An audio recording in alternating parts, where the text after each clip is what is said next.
అద్భుతమైన మాటను ఆయన తెలియజేస్తున్నాడు. ఈ కొరింథీ పత్రిక 3:16 చూసినప్పుడు మీరు దేవుని ఆలయమై ఉన్నారు అనే మాట్లాడు. You are the temple of God.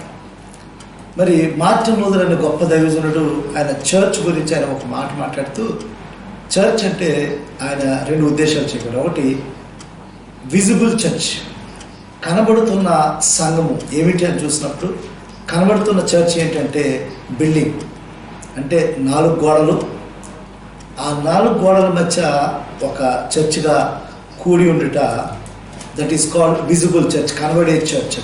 ఒక పెద్ద బిల్డింగ్, ఆ పెద్ద బిల్డింగ్లో అనేక మంది కూడి ఉండటం, ఇది విజిబుల్ చర్చ్. కానీ ఇన్విజిబుల్ చర్చ్ అని మార్టిన్ లూథర్ చెప్తూ, ఆ ఇన్విజిబుల్ చర్చ్ అనేది విశ్వాసులు, అంటే కనబడని సంఘం ఎవరంటే దేవుని యొక్క బిడ్డలు, దేవుని యొక్క విశ్వాసులు అని చెప్పి. అంటే మనమందరం కూడా దేవుని ఆలయమే ఉన్నాము. ఈ కనబడే 4 గోడలు లేదా ఒక కట్టడం ఏదైతే ఉందో అదొక సుందరమైన దేవాలయంగా కట్టబడింది. పాత నిబంధనలో సొలొమోను దేవుని యొక్క మందిరాన్ని చాలా అద్భుతంగా కట్టినాడు. అయితే అంత అద్భుతంగా సొలొమోను దేవాలయం కట్టినా ఆ తదుపరి ఆ దేవాలయం కూల్చబడినట్టుగా మన చరిత్రలో మనం చూస్తున్నాం. అయితే మరి న్యూ టెస్టిమెంట్లోకి వచ్చేసరికి మనం చూసినట్లయితే పౌలు భక్తులు మీరే దేవుని ఆలయం అంటున్నాడు. You are the temple of God. నీ శరీరం ఏదైతే ఉందో, నీ దేహం ఏదైతే ఉందో, నీ దేహము దేవుని ఆలయం అని దేవుని వాక్యం స్పష్టంగా పౌలు భక్తులు ప్రతి విశ్వాసాన్ని గురించి ఆ మాటలు మాట్లాడుతున్నాడు. ఎట్ ప్రజెంట్ మనం అందరం కూడా we are in situation of corona. ఈ కరోనా పాండమిక్ సిచ్యువేషన్లో మనం ఇంచుమించు 6 నెలలుగా మనం అందరం కూడా ఫిజికల్గా దేవుని ఆలయంలో కూడలేకపోతున్నాం. ఫిజికల్గా దేవుని మందిరంలో కూడి దేవుని మనం స్తుతించలేకపోతున్నాం. ఒకవేళ మనందరం కూడా ఫిజికల్గా మనందరము కూడి ఆ యొక్క దేవాలయంలోకి రాలేకపోవడం వల్ల ఒకవేళ బాధ మనం కలిగి ఉండొచ్చు. బట్ ఈరోజు మనందరం కూడా జ్ఞాపకం చేసుకోవాలి, దేవుని వాక్యం సరిస్తుంది. ఎక్కడైతే ఆయన నామమున 2-3 కూడి ఉంటారో అక్కడ నేను ఉంటానని ఆయన సెలవిచ్చున్నాడు. అంటే దేవుడు మన మధ్యన ఉండే దేవుడు. ఆయన నామాన్ని ఎవరైతే కూడి ఉంటారో వారి మధ్యన ఉండే దేవుడు. దేవుడు మనలో ఉండేవాడు, దేవుడు మనతో ఉండేదేవుడు. We are the temple. అంటే మనము ఇందాక చెప్పినట్టుగా మార్టిన్ లూథర్ విజిబుల్ చర్చ్ అంటే కనబడే చర్చ్ ఏంటంటే అది 4 గోడలు, అది కట్టడం. అది కానీ కనబడిన సంఘం ఎవరంటే ప్రతి విశ్వాసం కూడా దేవుని ఆలయమై ఉన్నాడనే విషయాన్ని గమనించాలి. కాబట్టి పౌలు భక్తుడు ఒక అద్భుతమైన మాట అంటే మీరు దేవుని ఆలయమై ఉన్నారు అనే మాటను చూస్తున్నాడు. అయితే దేవుని ఆలయం అంటే ఏమిటి, దేవుని ఆలయంలో ఏ విధంగా ఉంటుందో చూసినప్పుడు దేవుని ఆలయం అనేది దేవుడు నివసించే స్థలము, అంటే గాడ్స్ డ్వెల్లింగ్ ప్లేస్. దేవుడు ఆనాడు పాత నిబంధనలు చూసినప్పుడు ఇశ్రాయేలుతో దేవుడు తోడుగొన్నాడు. ఏ విధంగా తోడుగొన్నాడు అంటే ఇశ్రాయేల్ మందసములో, అంటే మందసములో దేవుని యొక్క సన్నిధి ఉండేది. కాబట్టి ఆ మందసాన్ని ఇశ్రాయేలు దాన్ని వారు వెంటే తీసుకుని వెళ్తుండేవారు. ఆ మందసం వారితో ఉన్నట్లయితే దేవుని సన్నిధి ప్రెజెన్స్ వారితో ఉండేది. ఆ మందసం వారితో లేనట్లయితే దేవుని ప్రభావము వారి నుంచి వెళ్ళిపోయేది. ఆ తదుపరి దేవుడు ఒక సుందరమైన దేవాలయాన్ని ఆయన కట్టమని కోరి ఉన్నాడు. ఆ సుందరమైన దేవాలయంలో దేవుడు నివాసం చేస్తున్నాడు. అయితే కొన్ని సందర్భాల్లో దేవుడు ఆ దేవాలయం నుంచి ఆయన వెళ్ళిపోయినట్టుగా కూడా మనం చూస్తాం. ఎందుకంటే అపవిత్రమైన మరి క్రియలు చేసినప్పుడు, అపవిత్రమైనప్పుడు ఆయన దేవాలయం నుంచి వెళ్ళిపోయిన సందర్భాన్ని కూడా మనము చూస్తున్నాం. ఈరోజు ప్రతి విశ్వాస యొక్క జీవితంలో, ప్రతి ఒక్క విశ్వాస యొక్క దేహంలో దేవుడు నివాసయోగ్యమైన స్థలముగా ఉండాలి. అంటే ప్రతి విశ్వాసి కూడా దేవుని ఆలయం ఉంటున్నప్పుడు ఈ దేవుని ఆలయంలో దేవుడు నివాసం ఉండాలి. ఒకటి దేవుని ఆలయం అంటే దేవుడు నివాసం ఉండే స్థలము. రెండోది దేవుని ఆలయం అంటే ఆయన పరిశుద్ధమైన స్థలము. ఆయన పరిశుద్ధుడు కాబట్టి ఆయన పరిశుద్ధమైన స్థలంలోనే ఆయన నివాసం ఉండే గొప్ప దేవుడు. కాబట్టి దేవుని ఆలయం అంటే అది పరిశుద్ధమైన స్థలము. దేవుని ఆలయం అంటే దేవుడు నివసించే స్థలము. దేవుని ఆలయం అంటే దేవుణ్ణి ఆరాధించే స్థలము. దేవుని ఆలయం అంటే దేవునికి అర్పణలు అర్పించే స్థలము. కాబట్టి ఆ దేవుని ఆలయంలో మరి దేవుణ్ణి ఆరాధించే స్థలము, దేవుణ్ణి ప్రార్థించే స్థలము, దేవుని స్తుతించే స్థలము, దేవుని యొక్క పరిశుద్ధమైన సన్నిధి ఉండే స్థలము, ఆ దేవుడు నివసించే స్థలముగా ఉన్నది. ఇప్పుడు ఇన్ని మరి క్వాలిటీస్ కలిగిన ఆ దేవుని ఆలయము ఈరోజు నీలో నాలో ఉన్నదో లేదో ప్రశ్నించుకోవాలి. ఈరోజు నీవు నేను కూడా దేవుని ఆలయం ఉన్నాం. అంటే మన దేహము దేవుని యొక్క ఆలయం, అంటే మన దేహము దేవుని ఆలయముగా దేవుడు చేస్తున్నాడు. అయితే ఈ దేహములో దేవుని ఆలయముగా ఉండాలంటే దానికి యోగ్యమైన జీవితాన్ని మనము కలిగి ఉండాలి అని దేవుని వాక్యం స్పష్టంగా చెప్తుంది. ఈ ప్రశస్తమైన సమయంలో 4 ప్రాముఖ్యమైన విషయాలు మీ ముందు ఉంచాలని నేను ఆశపడతాను. నీ నా దేహము లేకపోతే నీ నా జీవితము దేవునికి నివాస యోగ్యమైన ఒక ఆలయముగా నీ జీవితం ఉండాలంటే మనం ఇందాక అనుకున్నాం, దేవుని ఆలయం అంటే దేవుడు నివసించే స్థలము, దేవుని ఆలయం అంటే దేవుని పరిశుద్ధమైన స్థలము, దేవుని ఆలయం అంటే దేవుణ్ణి ఆరాధించే స్థలము, దేవుని ఆలయం అంటే దేవుని ప్రార్థించే స్థలము, దేవుని ఆలయం అంటే దేవునికి అర్పణ అర్పించే స్థలం. ఈరోజు ఈ యొక్క మరి పౌలు భక్తుడు ఈ కొరింథీ పత్రికలో రాస్తూ మీరు దేవుని ఆలయమే ఉన్నారు అంటే ఈరోజు మనమందరం కూడా ఆయన శరీరంలో ఉంచిన మనము, ఈరోజు మనందరం కూడా దేవుని యొక్క దేవాలయంలో ఉంచిన మనము, మనందరిలో కూడా దేవుడు నివసించే మరి యోగ్యమైన స్థలముగా ఉన్నామో లేదో ఆత్మ పరిశీలన చేసుకోవాలి. మొట్టమొదటి మన 4 ప్రాముఖ్య విషయాలు ఈ వాక్య సందర్భం ద్వారా మనము చూడవచ్చు. మొట్టమొదటిగా మీ నా జీవితాల్లో దేవునికి యోగ్యమైన మరి స్థలముగా, యోగ్యమైన జీవితంగా మన జీవితం ఉన్నదో లేదో మనము ఆత్మ పరిశీలన చేసుకోవాలి. మొట్టమొదటి మనం చూస్తున్నాడు మొదటి పాయింట్, ఈ దేహం మీద పాపమును ఏలనీయకుడి. ఈ దేహం మీద పాపము ఏలుచున్నట్లయితే, ఈ దేహంలో పాపము నివాసం చేస్తున్నట్లయితే, ఈ దేహము పాపము చేత పట్టబడి ఉన్నట్లయితే ఈ దేహములో దేవునికి నివాసయోగ్యమైన స్థానము లేదు. దేవుని వాక్యం స్పష్టంగా చెప్తుంది. ఎందుకంటే ఈ దేహంలో మనం పాపానికి స్థానం ఇచ్చినప్పుడు, ఈ దేహంలో పాపానికి నివాసయోగ్యమైన స్థలం ఇచ్చినప్పుడు ఈ దేహంలో దేవునికి స్థానము ఉండనే ఉండదు అనే విషయాన్ని గమనించాలి. రోమాపత్రిక 6వ అధ్యాయము 12వ వచన భాగాన్ని ఒకసారి మనం చూసినట్లయితే, రోమాపత్రిక 6వ అధ్యాయము 12వ వచనం, కాబట్టి శరీర దురాశలకు లోబడినట్లుగా చావునకు లోనైన మీ శరీరమందు పాపమును ఏలనీయకుడి. చూసారా, ఈ శరీరంలో దేవుని నివాసయోగ్యమైన స్థలముగా మన యొక్క మరి దేహము ఉండాలంటే దీంట్లో పాపమునకు మరి స్థానము కల్పించకూడదు, లేదా పాపము మన దేహమును రూల్ చేయకూడదు అని దేవుని వాక్యం సరిస్తుంది. అంటే పాపమును ఏలనీయకుడి అని చెప్తుంది.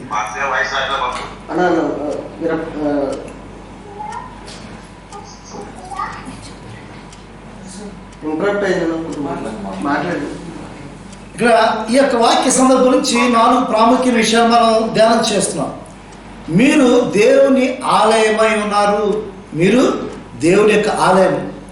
ఈ దేవుని ఆలయంలో ఇది పరిశుద్ధమైన స్థలము, దేవుని ఆలయము దేవుని ఆరాధించే స్థలము, దేవుని ఆలయము దేవుణ్ణి మరి అర్పించే, దేవుని బలి అర్పణ చేసే స్థలము, దేవుని ఆలయము పరిశుద్ధమై ఉన్నది. కాబట్టి ఈ దేవుని ఆలయము పరిశుద్ధమైనది కాబట్టి దేవుని ఆలయము దేవుని నివాసం ఉండే స్థలమై ఉన్నది.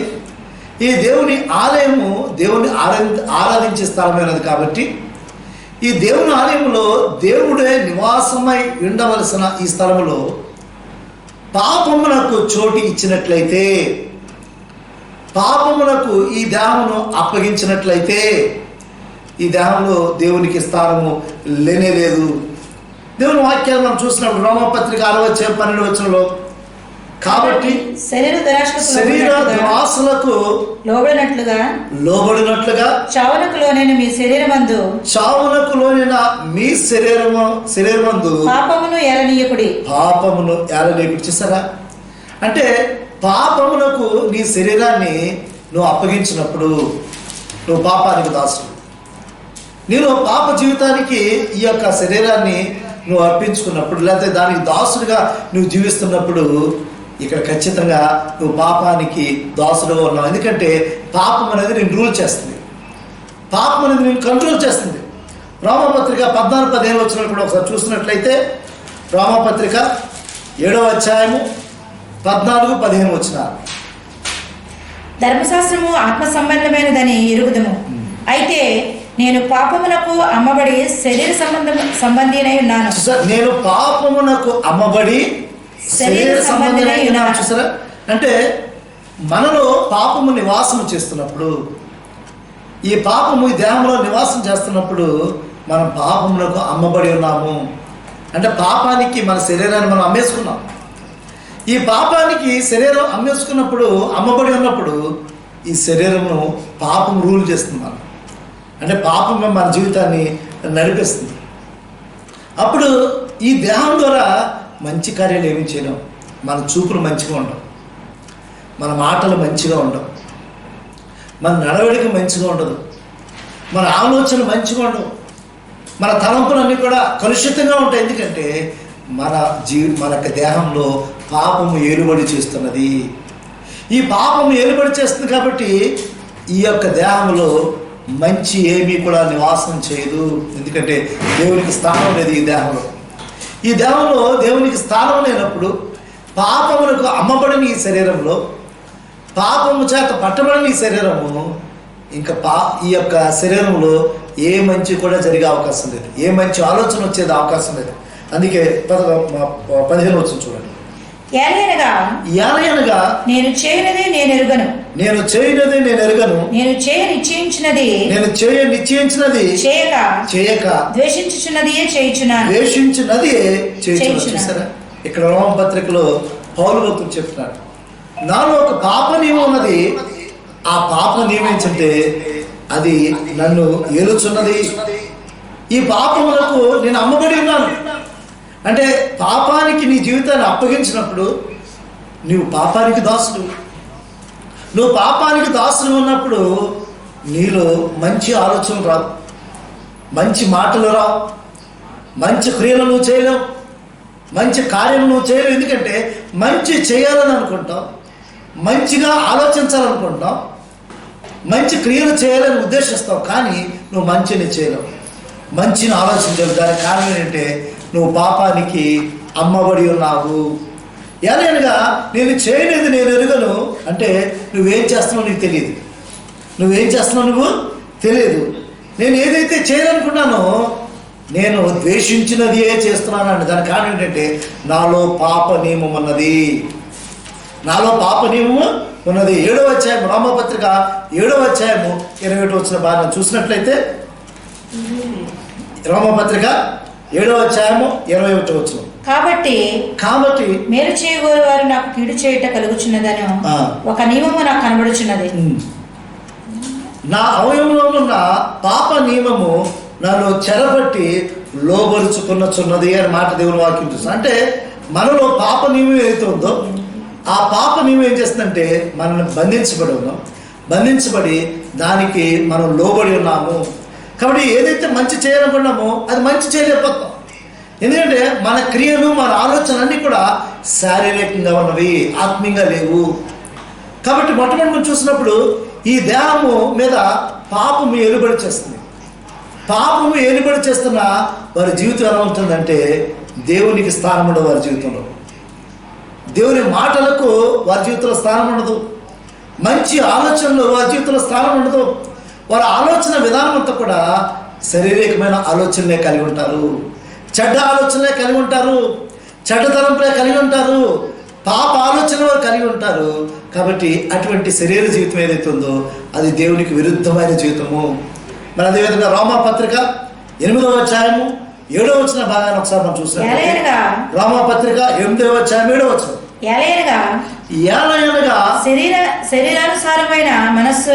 శరీరానుసారమైన మనస్సు దేవునికి విరోధమై ఉన్నది.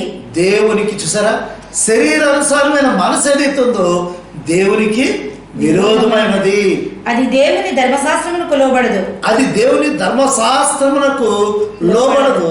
ఎంత మాత్రమును లోబడనేరదు. ఎంత మాత్రము లోబడనేరదు. చూసారా? అంటే శరీరానుసారమైన మనసు ఏదైతే ఉందో, శారీరకంగా ఎవరైతే జీవిస్తున్నారో వారు పాపానికి అమ్మబడి ఉన్నారు. ఈ పాపానికి అమ్మబడిన వారి జీవితము దేవునికి విరోధమైన జీవితం. అంటే దేవుని యొక్క చిత్తానికి విరోధంగా వారు జీవిస్తున్నారు. అంటే మనలో శరీరములో శారీరకమైన జీవితము, ఆత్మీయమైన జీవితం, రెండు జీవితాలు ఉంటాయి. అయితే మనం శరీరానికి అమ్మబడి ఉన్నట్లయితే, శరీరానికి దాసుడిగా మనం జీవిస్తున్నట్లయితే ఆ శరీర జీవితం అంట దేవుని చిత్తానికి విరుద్ధమైన జీవితము. చూసారా? అంటే దేవునికి విరోధమైనది. అంటే దేవుని వాక్యానికి ఏమాత్రం కూడా లోబడి జీవించదు ఆ జీవితం. ఏ జీవితం? శారీరకంగా ఎవరైతే జీవిస్తారో, శరీర క్రియలు కలిగి ఎవరైతే జీవిస్తారో, శరీర ఆలోచన కలిగి ఎవరైతే జీవిస్తారో, ఎవరంటే వారు పాపానికి అమ్మబడిన వారు, పాపపు ఆలోచన కలిగిన వారు, పాపపు తలంపులు కలిగిన వారు, పాపపు క్రియలు చేస్తున్నవారు, వారు దేవునికి విరోధమైన జీవితాన్ని జీవిస్తున్నారు. వారు దేవుని వాక్యానికి లోబడి జీవించరు.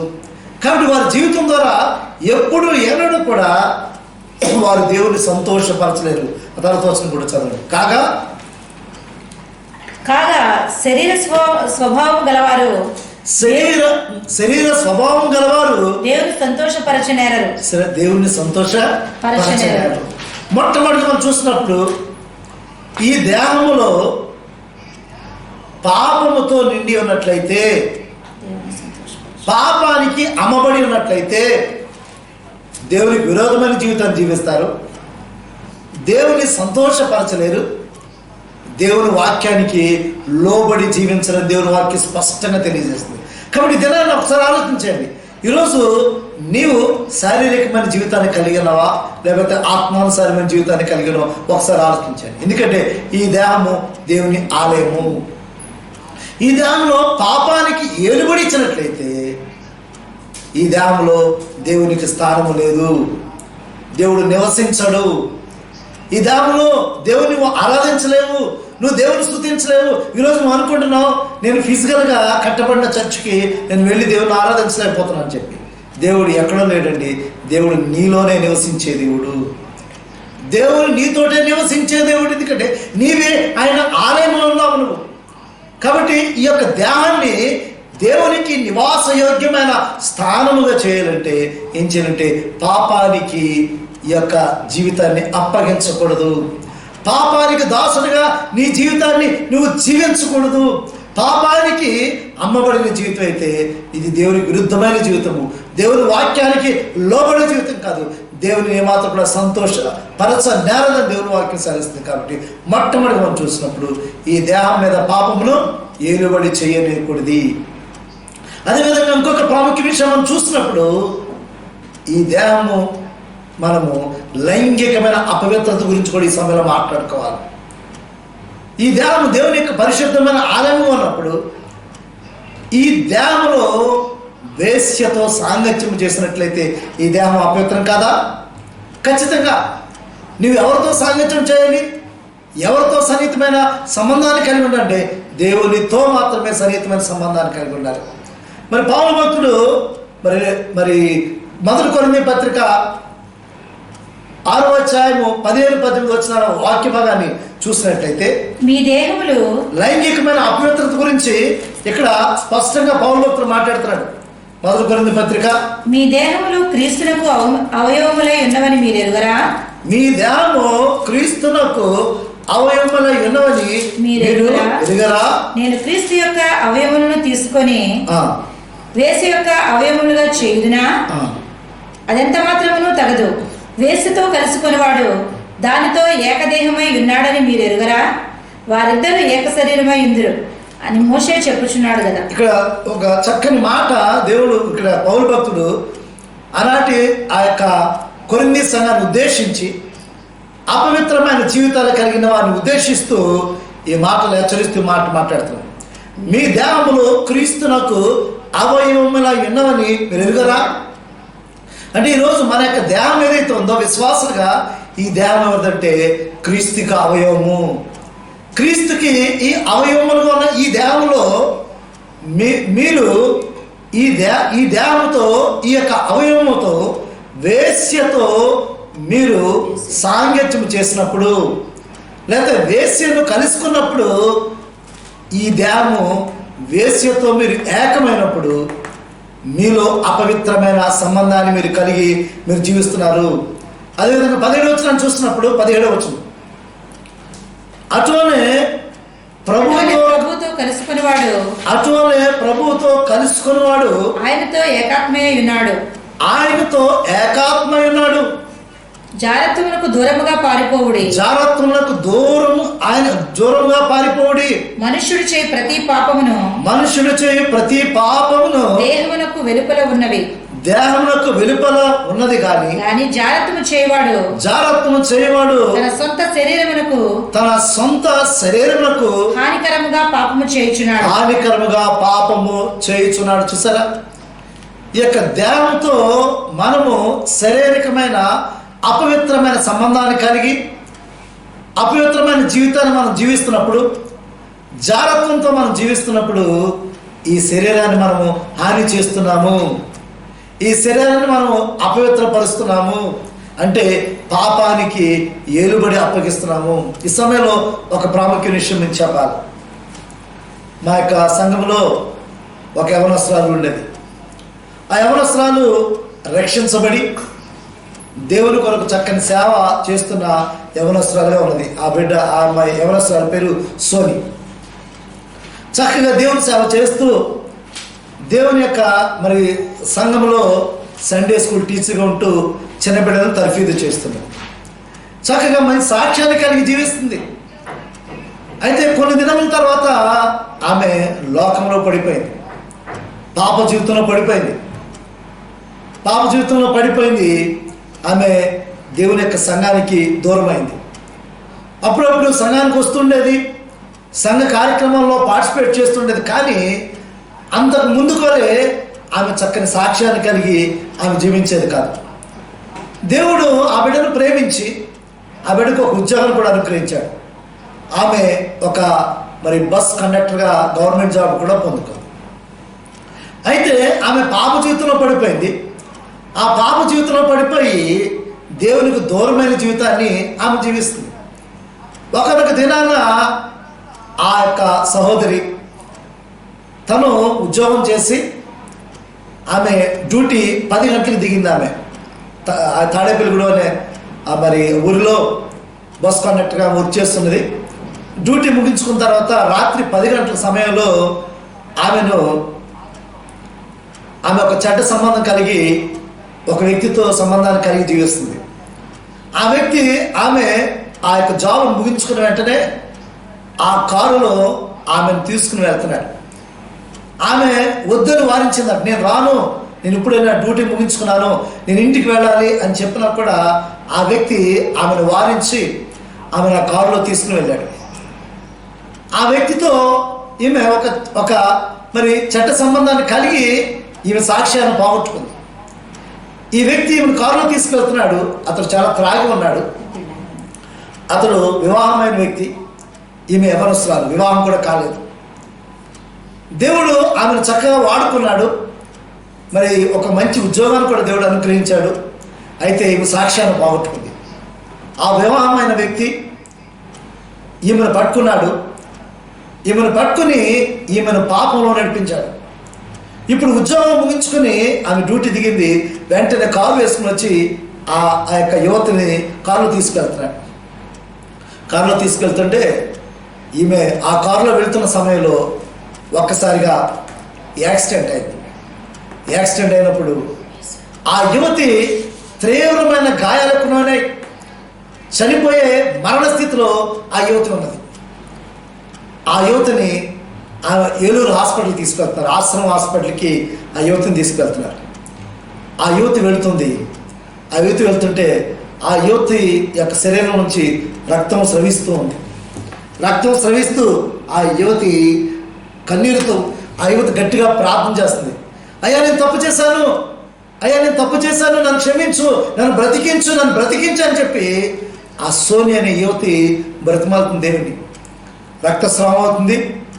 మరి ఆ చివరి క్షణాల్లో దేవుని బతిమలు, అయ్యా నేను తప్పు చేశాను, అయ్యా నేను తప్పు చేశాను అని చెప్పి నన్ను క్షమించని చెప్పి ఆ యువతి మరి అన్కాన్షియస్లో నుంచే తను గట్టిగా మాట్లాడుతుంది. ఆ యువతిని ఏలూరు ఆశ్రమ హాస్పిటల్కి తీసుకెళ్లారు. ఆమె అక్కడ తీసుకెళ్లేసరికి ఆమె అక్కడ మరణించింది. ఆమె వయసు ఇంచుమించు 22 నుంచి 25 సంవత్సరాల లోపే ఉంటాయి.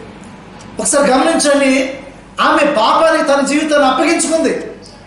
ఒక పవిత్రమైన జీవితాన్ని జీవిస్తూ దేవునికి మరి సేవ చేస్తూ మంచి సాక్ష్యాన్ని కలిగి జీవిస్తున్న ఆ యువతిని దేవుడు ఆస్వాదించాడు. చక్కని జాబునిచ్చాడు. చక్కగా దేవుడు యోగ్యమైన పాత్రగా ఆ బిడ్డను వాడుకున్నాడు. కానీ పాపంలో పడిపోయింది. ఆ పాపానికి తన జీవితాన్ని అప్పగించుకుంది. ఎప్పుడైతే పాపంలో పడిపోయిందో మరి పాప జీవితం లోక జీవితంలో కలిసిపోయింది. ఈ సమయంలో ఆమె ఆ వ్యక్తితో జీవిస్తూ పాప జీవితంలో మలినమైన జీవితం కలిగి ఉంది. అయితే దేవుడు గడిచిన వారం మనం 2 వారాల కింద మనం చెప్పుకున్నాం, దేవుడు ప్రేమించే వారిని దేవుడు గద్దిస్తాడు, దేవుడు శిక్షిస్తాడని దేవుని వాక్యం సెలవిచ్చిన రీతిగా అనేక సార్లు దేవుడు గద్దించి ఉండవచ్చు ఆమెను. కానీ ఆమె ఆ మాట వినలేదు. ఆ మాటను తిరస్కరించింది. దేవుడు ఆమెను శిక్షించాడు. ఆమె ఆ యొక్క కారు యాక్సిడెంట్లో ఆమె జీవితాన్ని ముగించుకున్నట్టుగా మనం చూస్తాం. వారి తల్లి నేను కలిసినప్పుడు బోరులో వెళ్ళిపోస్తుంది గుండె బాధకని. నా బిడ్డ ఎవరి బిడ్డ, మంచి జీవితాన్ని కలిగిన నా ఎవరి బిడ్డ మరి మరణించిందని ఆ తల్లి ఏడుస్తున్నప్పుడు మేమందరం కూడా మా హృదయాలు కదిలింపబడి ఒకసారి ఆలోచించండి. మంచి శ్రేష్టమైన పవిత్రమైన జీవితాన్ని జీవించవలసిన ఆ యవనస్తురాలు తన జీవితాన్ని ముగించుకున్న సందర్భాన్ని మనం చూస్తున్నాం. ఇది గమనించండి. అంటే మన జీవితాన్ని పాపానికి ఏలుబడిస్తున్నప్పుడు ఈ పాపం ఏం చేస్తుందంటే మన జీవితాన్ని మరణానికి తీసుకెళ్తుంది, నాశనానికి నడిపిస్తుంది. సోని జీవితం నాశనం అయిపోయింది ఈ లోకంలో. పాపానికి ఏలుబడి చేసింది, పాపానికి అమ్మబడింది తన యొక్క జీవితాన్ని. అందుకే చివరకు తన యొక్క జీవితం నాశనానికి నడిపించినట్టుగా మన దేవుని వాక్యం చూస్తున్నాం. ఈ దినాన్ని గమనించండి. ఈ దేహము దేవుని యొక్క ఆలయము కాబట్టి ఈ దేహమునకు పాపములకు ఏలుబడికి ఏమాత్రం మనం ఇవ్వకూడదని చెప్పి దేవుని వాక్యం మనం స్పష్టంగా మనకు తెలియజేయబడుతుంది. రెండోది మనం చూసినప్పుడు మనం ఏం చేయాలని చూసినప్పుడు ఈ దేహమును దేవునికి సజీవ యాగముగా సమర్పించుకోవాలి. ఎందుకంటే ఈ దేహము దేవుని యొక్క ఆలయము. ఈ దేహం దేవుని యొక్క ఆలయం కాబట్టి ఈ దేహాన్ని సంపూర్ణంగా దేవునికి మనం సమర్పించుకోవాలి. ఎందుకంటే అపవిత్రమైన జీవితాన్ని మనం జీవించకూడదు.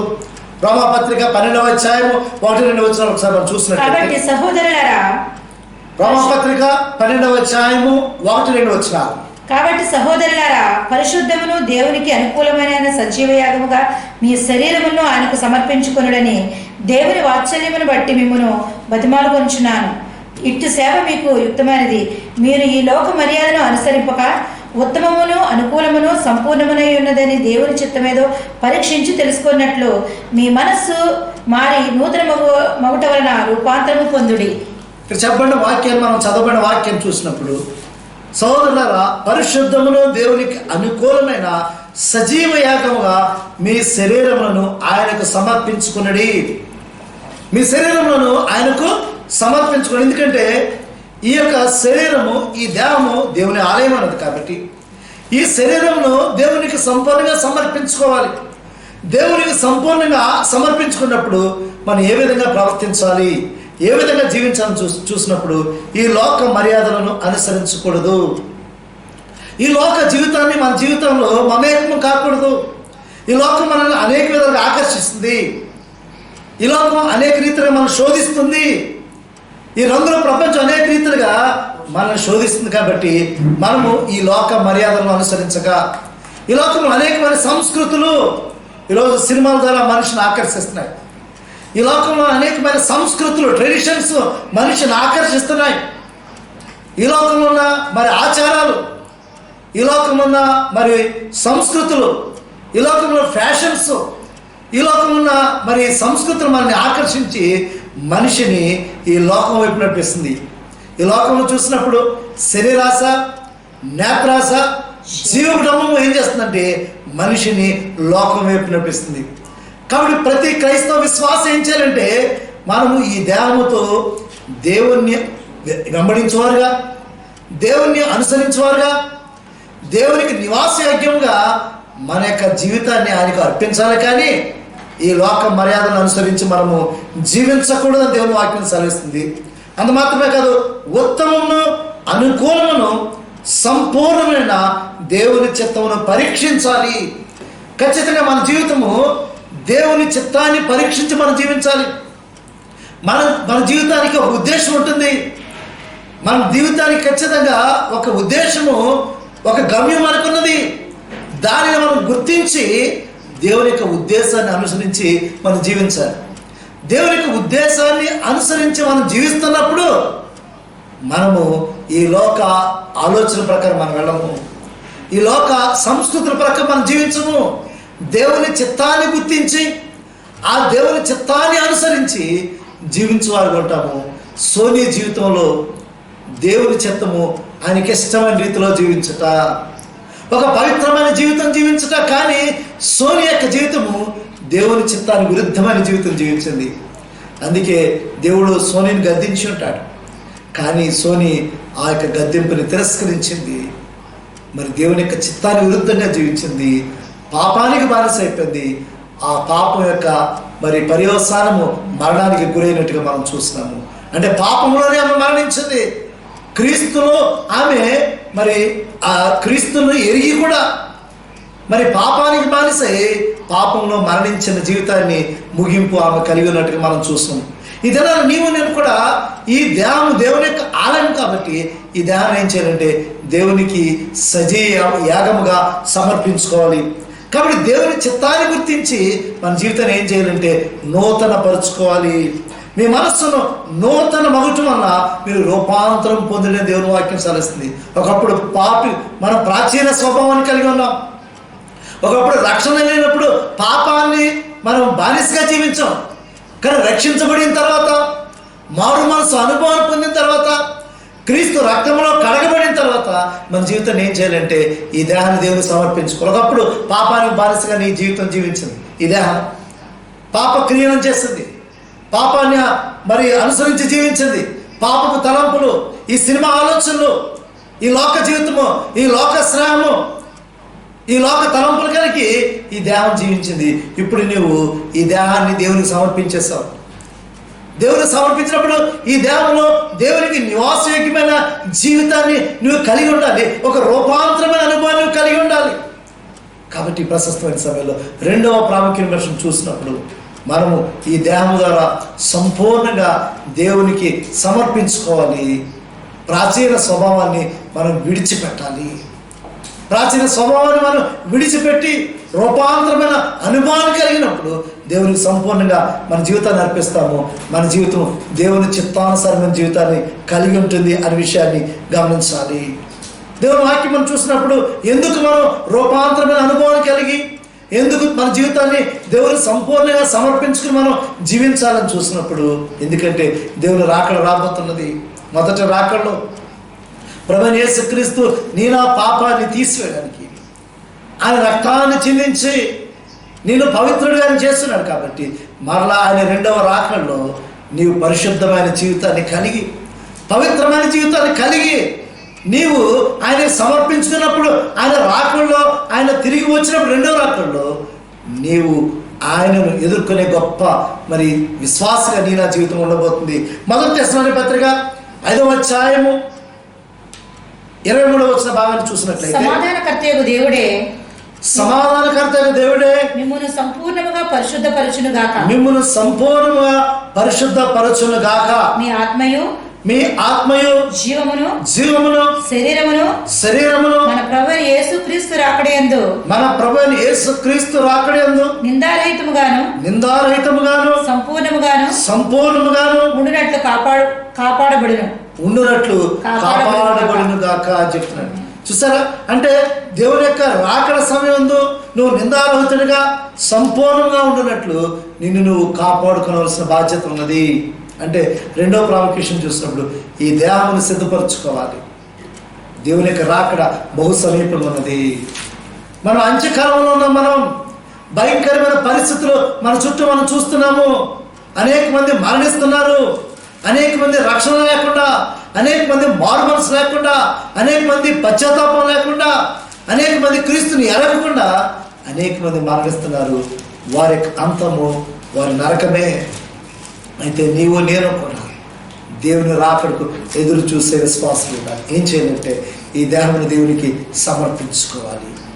ఈ దేవుని సమర్పించుకొని సజీవ యాగముగా మనం సమర్పించుకుని ఆయన రాకడకు ఎదురు చూసే వారికి ఉండాలి. అంటే ఆయన వచ్చినప్పుడు, ఆయన తిరిగి వచ్చినప్పుడు నిందారహితులుగా సంపూర్ణులుగా ఉంటూ ఆయన ఎదుర్కొనే విశ్వాసగా ఉండాలంటే నీ దేహం దేవుని ఆలయంగా ఉండాలి.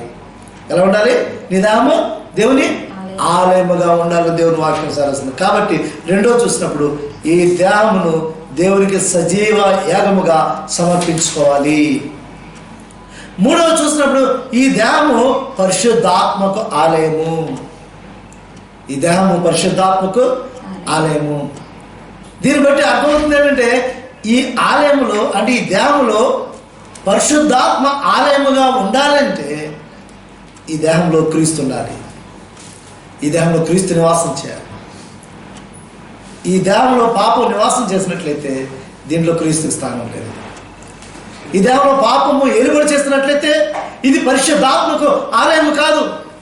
కానీ ఈ దేహంలో క్రీస్తు నివాసం చేస్తున్నప్పుడు, ఈ దేహంలో క్రీస్తు నివసిస్తున్నప్పుడు, నువ్వు క్రీస్తుతో పాటు నీ దేహంతో నివసిస్తున్నప్పుడు ఈ దేహము పరిశుద్ధాత్మకు ఆలయము దేవుని వాక్యం సెలవుస్తుంది.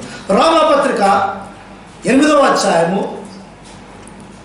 9-10 వచనాలు చూడండి. రోమాపత్రిక 8వ అధ్యాయము 9-10.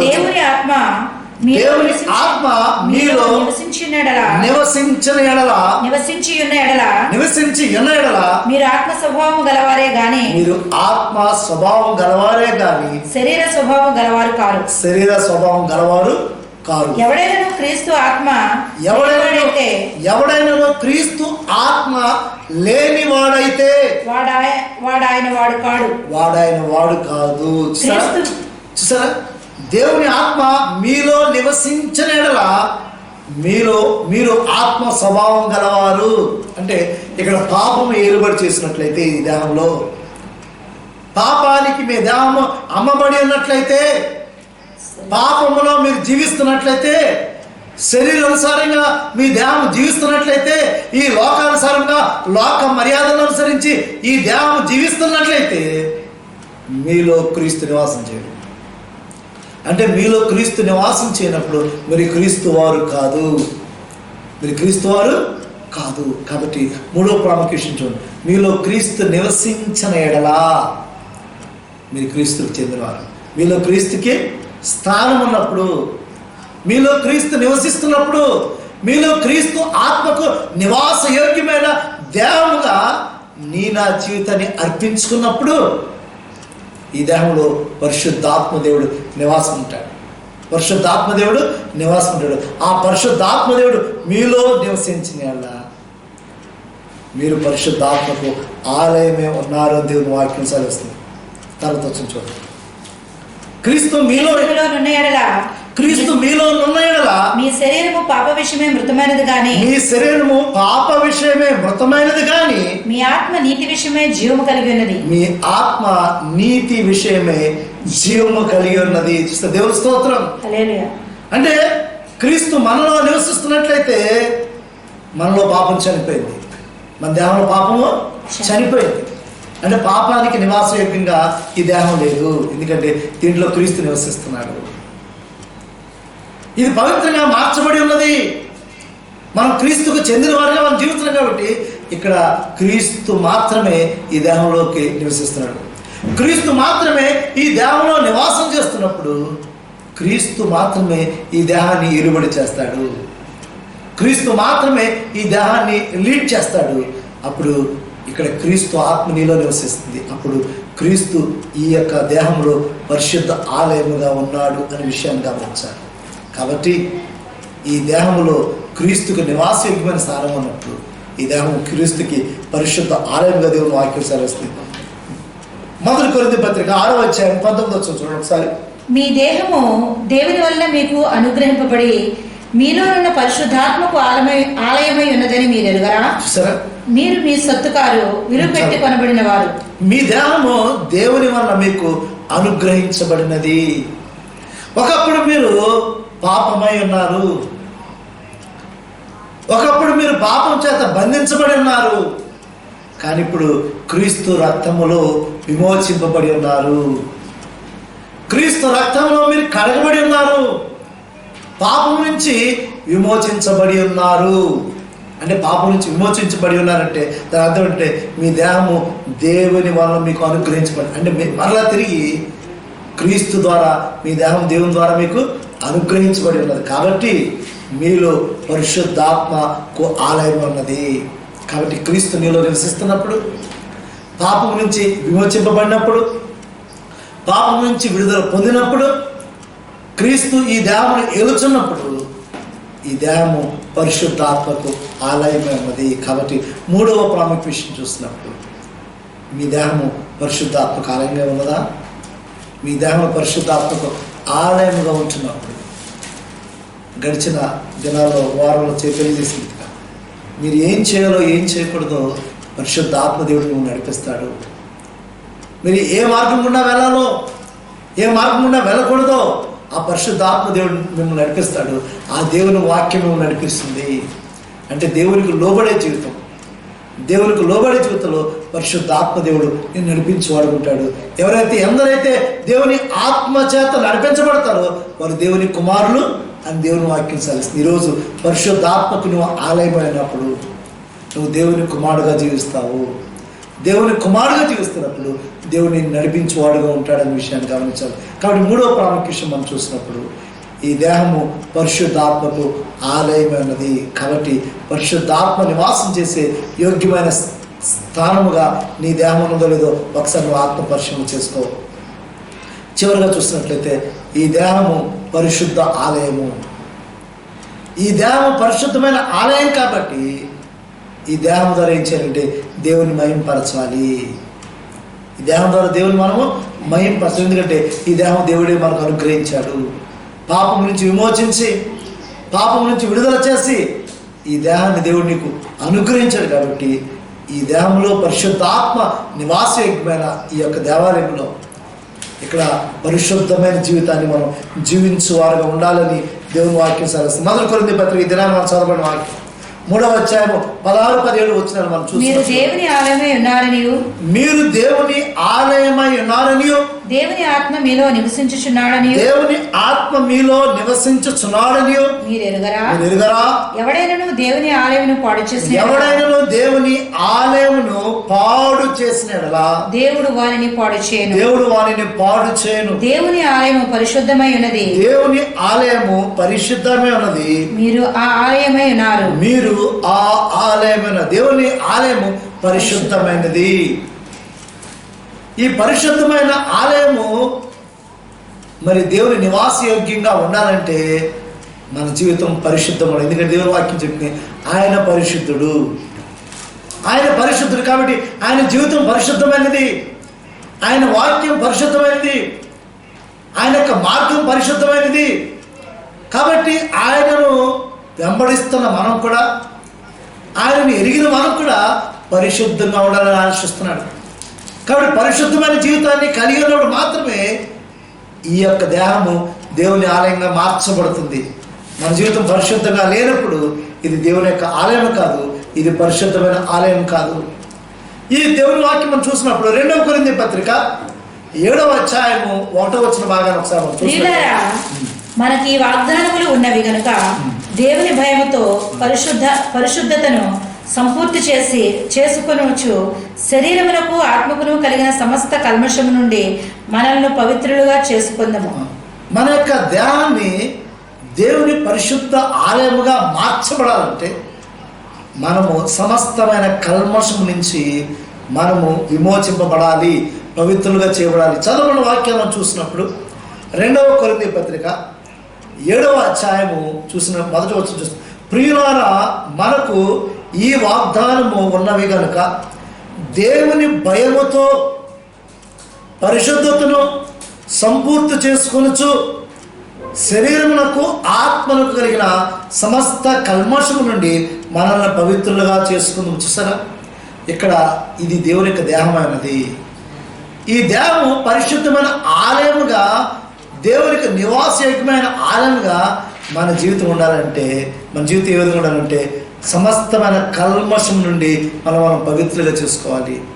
ఏ విధంగా మనం పవిత్రంగా జీవించగలము, ఈ దేహం ఏ విధంగా పవిత్రమైన పరిశుద్ధమైన ఆలయంగా జీవించగలమని చూసినప్పుడు దీని ముందు వాక్య సందర్భంలో చక్కగా పౌలు భక్తులు హెచ్చరిస్తున్నాడు. ఏ విధంగా పవిత్రులుగా ఉండాలి, ఏ విధంగా పరిశుద్ధులుగా ఉండాలని చెప్తూ ఇక్కడ మరి 2వ కొరింథీ పత్రిక 6వ అధ్యాయము 14 వచ్చిన భాగం నుంచి మరి 18 వచ్చిన భాగం దాకా ఇది మాట్లాడుతూ ఈ 7వ అధ్యాయాన్ని మొదటి వచనాన్ని ఆయన చెప్తున్నాడు. ఈ యొక్క 6వ అధ్యాయాన్ని 14 వచ్చిన భాగం నుంచి ఒకసారి మనం చూసినట్లయితే, మీరు అవిశ్వాసులతో జోడుగా ఉండకూడదు.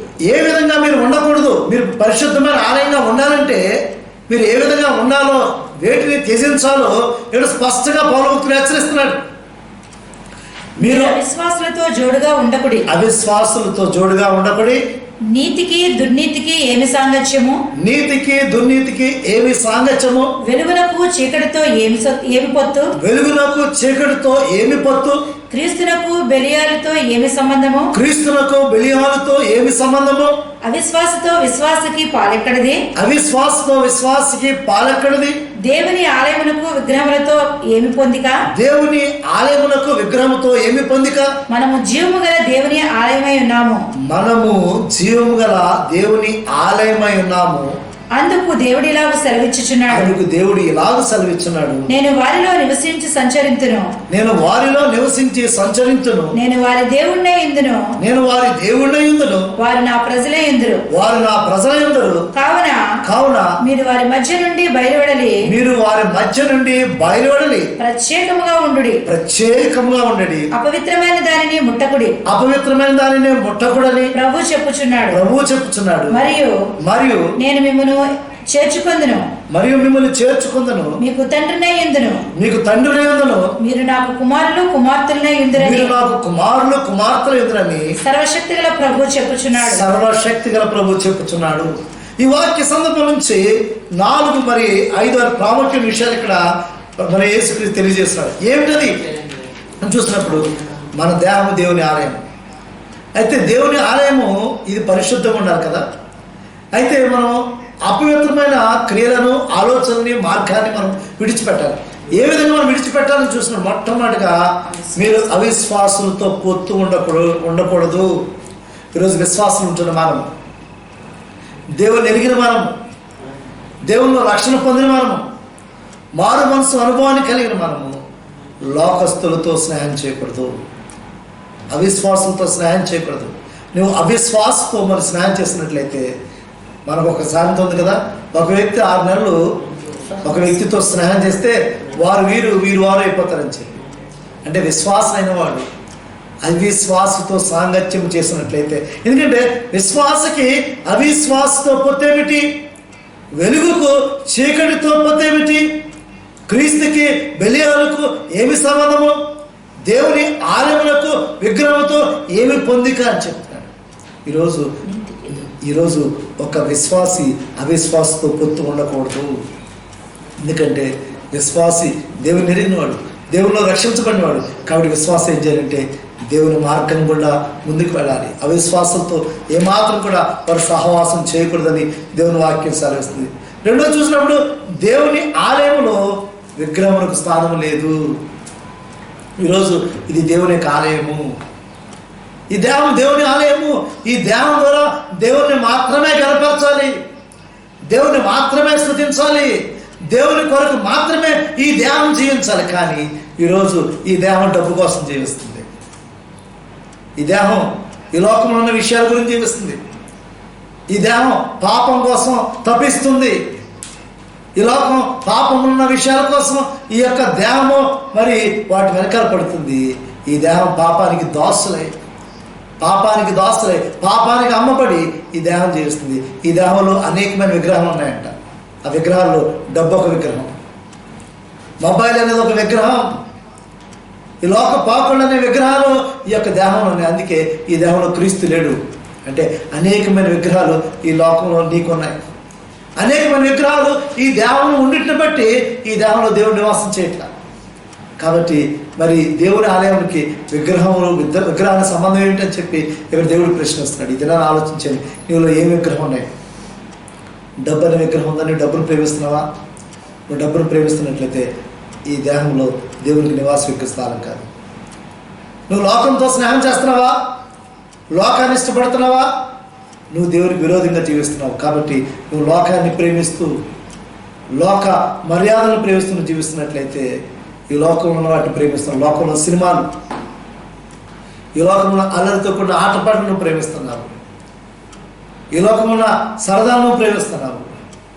నువ్వు పైన వాటిని వెతుకువాడుగా లేవని విషయం గమనించాను. కాబట్టి డబ్బుని, మొబైల్స్ని, అంటే దేవుని కంటే ఎక్కువగా నువ్వు దేన్ని ప్రేమిస్తున్నా అది ఏమవుతుందంటే నీవు నీ యొక్క హృదయంలో లేకపోతే నీ జీవితంలో అది విగ్రహంగా మారిపోతుంది.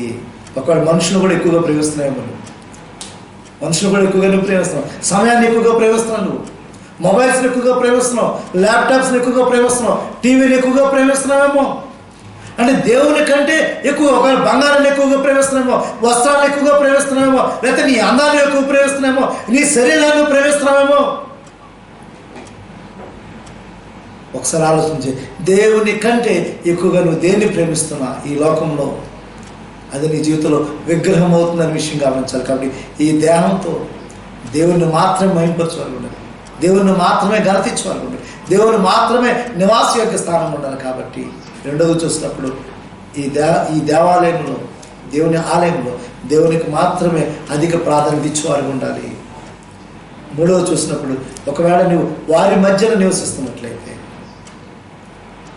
నేను నీతో ఉండనని చెప్తున్నాను. నువ్వు వారి మధ్య నివసిస్తున్నట్లయితే, వారితో నివసిస్తున్నట్లయితే నేను మీ మధ్యన ఉండను. కాబట్టి నువ్వేం చేయాలంటే వారికి వేరుగా జీవించాలి. వారికి వేరుగా మీరు జీవించాలంటే మీరు ప్రత్యేకింపబడిన వారిగా ఉండాలి అని చెప్తున్నాడు. కాబట్టి ఇది నాన్న మూడో ప్రాముఖ్యతను చూసినప్పుడు నువ్వు పవిత్రంగా ఉండాలంటే లోకానికి వేరుగా జీవించాలి. సంఘం అనే మాటకు అర్థం చూసినప్పుడు కాల్డ్ అవుట్ కమ్యూనిటీ, బయటకు పిలువబడిన వారు, లోకము నుంచి పిలువబడిన వారు, క్రీస్తు రక్తంలో కడగబడిన వారు, వారు లోకానికి వేరుగా జీవించాలి, ఒక ప్రత్యేకమైన జీవితాన్ని కలిగి జీవించాలి. ఈ దేహం దేవుని యొక్క ఆలయం కాబట్టి పవిత్రంగా జీవించాలి. నీ మాటలు పవిత్రంగా ఉండాలి, నీ ఆలోచన పవిత్రంగా ఉండాలి, నీ క్రియలు పవిత్రంగా ఉండాలి, నీ జీవితం పవిత్రంగా ఉండాలి. అది ఏ విధంగా సాధ్యమవుతుందంటే దేవునితో సన్నిహితమైన సంబంధం కలిగి ఉన్నప్పుడు, ప్రార్థనా జీవితాన్ని కలిగి ఉన్నప్పుడు, వాక్యానుసారమైన జీవితం కలిగి ఉంటున్నప్పుడు, దేవునితో మమేకమైన నువ్వు జీవిస్తున్నప్పుడు ఖచ్చితంగా ఈ లోకానికి వేరుగా నువ్వు జీవించగలవు. కాబట్టి మూడో ప్రాముఖ్యతను చూసినప్పుడు నీవు మరి ఈ లోకానికి వేరుగా ప్రత్యేకమైన జీవితాన్ని జీవించాలి. దేవుని వాక్యం సరే. నాలుగు చూసినప్పుడు అపవిత్రమైన మాటను ముట్టకూడదు. ఈ లోకంలో అనేకమైన అపవిత్రమైనవి ఉన్నాయి. త్రాగుడు, మరి వ్యభిచారము, ఇవన్నీ కూడా అపవిత్రమైనవి. నువ్వు త్రాగుడు బానిస అనేట్లయితే దేవుడు నీలో నివాసం చేయడు. కొంతమంది త్రాగుడు బానిస జీవిస్తుంటారు, దేవుని బిడ్డలుగా చెప్పుకుంటుంటారు, త్రాగుతూనే ఉంటారు. వారిలో మాత్రం కూడా దేవుడి నివాసయోగ్యమైన స్థానం కాదు. ఒకవేళ నువ్వు తిండిని ప్రేమిస్తున్నట్లయితే నువ్వు తిండికి దాసుడు అయిపోతున్నావు. నువ్వు తాగుబోతులు, తిండిబోతులు వారు దేవుని రాజ్యాన్ని వారసులు కాదని దేవుని వాక్యం సరిస్తుంది. అపవిత్రమైన వాటిని ముట్టకూడదని చెప్తుంది. కాబట్టి నువ్వు మరి ఈ త్రాగుడుకి బానిసైనప్పుడు దేవుడు నీలో నివాసం చేయడు. అపవిత్రమైన వాటిని ముట్టకూడదంటే అపవిత్రమైన సంబంధాన్ని కలిగి జీవించడము. ఇందా మనం చెప్పుకున్న రీతిగా లైంగికమైన అపవిత్రమైన జీవితాన్ని జీవిస్తున్నట్లయితే నీలో దేవునికి స్థానం లేదు. చాలా మంది నేటి ప్రపంచంలో ఈ లైంగికమైన అపవిత్రమైన జీవితాన్ని కలిగి ఉంటున్నారు. దేవుడికి సమయం ఇస్తున్నాడు. నా ప్రియ సహోదరుడా, సహోదరి, లైంగికమైన అపవిత్రతతో నువ్వు జీవిస్తున్నావు కదా. నీ శరీరం అపవిత్రమైన జీవితాన్ని కలిగి నువ్వు జీవిస్తున్నావు. నీలో క్రీస్తుకు స్థానం లేదు. నీ జీవితంలో ఈ దేహంలో క్రీస్తుకు స్థానం లేదు. ఈ అపవిత్రమైన సంబంధాన్ని కలిగి జీవిస్తున్నప్పుడు నీలో ఏమాత్రం క్రీస్తుకు స్థానం లేదు. కాబట్టి అపవిత్రమైన వాటిని నువ్వు ముట్టుకుంటున్నావు, అపవిత్రమైన వాటిని నువ్వు చూస్తున్నావు, అపవిత్రమైన వాటితో కలిసి నువ్వు జీవిస్తున్నావు. అందుకే దేవుడు చెప్తున్నాడు, నేను మీలో నివసించనని చెప్తున్నాడు. మీరు ప్రత్యేకింపబడిన వారుగా ఉండాలని చెప్తున్నాడు. అవిశ్వాసంతో పొత్తు ఉండకూడదు, లోకస్తులతో పొత్తు ఉండకూడదు, అపవిత్రమైన విగ్రహాలు నీలో ఉండకూడదు, అపవిత్రమైన వాటిని నువ్వు ముట్టకూడదు. వీటన్నిటిని నువ్వు విడిచిపెట్టి క్రీస్తు రక్తములో కడగబడి క్రీస్తు రక్తంలో నీ జీవితాన్ని కడుక్కొని నీ యొక్క సమస్త కల్మషమును నీవు పవిత్రపరుచుకున్నప్పుడు మాత్రమే ఆయన మనలో ఆయన నివసించేవాడుగా ఉంటున్నాడు అని దేవుని వాక్యం సెలవిస్తుంది. కాబట్టి అది క్రీస్తు రక్తంలో కడగబడాలి. నీ పాపాన్ని, నీ పాప స్థితిని నువ్వు ఒప్పుకోవాలి. ఒప్పుకొని విడిచిపెట్టినప్పుడు, క్రీస్తు రక్తంలో కడగబడినప్పుడు నీలో ఆయన నివసించేవాడుగా ఉన్నాడు. ఎందుకంటే ఇది దేవుడు నీకు ఇచ్చిన, ఆయన ఈ దేహం దేవుడు నీకు ఇచ్చాడు, ఇది నీది కాదు. మొదలు 2 కొరింథీ పత్రిక 6వ అధ్యాయము 20 వచనం చూస్తున్నాడు. మొదలు కొరింథీ పత్రిక 6వ అధ్యాయం 20 వచనం చూస్తున్నాడు. మీరు మీ సొత్తు విలువ పెట్టి కొనబడిన వారు కనుక మీ దేహంతో దేవుని మహిమపరచుడి. చూసారా, మీరు విలువ పెట్టి కొనబడిన వారు గనుక దేవుని, మీరు మీ సొత్తు కాదు. మొట్టమొదటి చూస్తున్నాడు, మీరు మీ సొత్తు కాదు అంటే you are not belong to your own. విలువ పెట్టి కొనబడిన వారు అంటే పాపానికి అమ్మివేయబడిన మీ జీవితాన్ని క్రీస్తు రక్తంతో మీరు కొనుక్కున్నాడు. క్రీస్తు రక్తాన్ని చిందించి పాపము నుంచి నిన్ను విడుదల చేశాడు, విమోచించాడు. కాబట్టి మొట్టమొదటి మీరు మీ సొత్తు కాదు, మీరు ఆయన సొత్తు. కాబట్టి ఈ దేహంలో క్రీస్తుకి ఆలయముగా మీ జీవితం మార్చబడాలి. ఈ దేహము క్రీస్తుకి పరిశుద్ధ ఆలయముగా మీరు మార్చబడాలి. కాబట్టి మీరు విలువ పెట్టి కొనబడి ఉన్నారు. మీరు విలువ పెట్టి కొనబడి ఉన్నారు కాబట్టి మీరు ఆయన సొత్తు, మీరు మీ సొత్తు కాదు. కనుక ఈ దేహంతో ఏం చేయాలి? దేవుణ్ణి మహింపరచాలి. కాబట్టి చివరిగా చూసినప్పుడు ఈ దేహము దేవునికి పరిశుద్ధమైన ఆలయం. కాబట్టి ఈ దేహంతో ఏం చేయాలంటే దేవుని మహింపరచాలి. మన క్రియల ద్వారా దేవుని మహింపరచాలి, మన ఆలోచన ద్వారా దేవుని మహింపరచాలి, మన నడవడిక ద్వారా దేవుని మహింపరచాలి. మనం ఏమి చేస్తున్నా సరే, మనం పాలన చేస్తున్నా, మనం భోజనం చేస్తున్నా, ఏ క్రియలు చేస్తున్నా, ఏ పని చేస్తున్నా మన జీవితం ద్వారా దేవుని మహింపరచాలి. ఎందుకంటే మీరు దేవుని ఆలయం అన్నారు. కాబట్టి ప్రత్యేక సమయంలో 4 ప్రాముఖ్య విషయాలు ఒకసారి మళ్ళా జ్ఞాపకం చేస్తున్నాం. ఈ దేహం మీద పాపమును ఏలనీయకుడి. ఈ దేహం మీద పాపమునకు ఏలనీయకుడు. రెండవది, ఈ దేహమును దేవునికి సజీవ యాగంగా సమర్పించుకున్నది. మూడో చూసాడు, ఈ దేహము పరిశుద్ధాత్మకు ఆలయమే ఉన్నది. కాబట్టి ఈ దేహము పరిశుద్ధమైనది.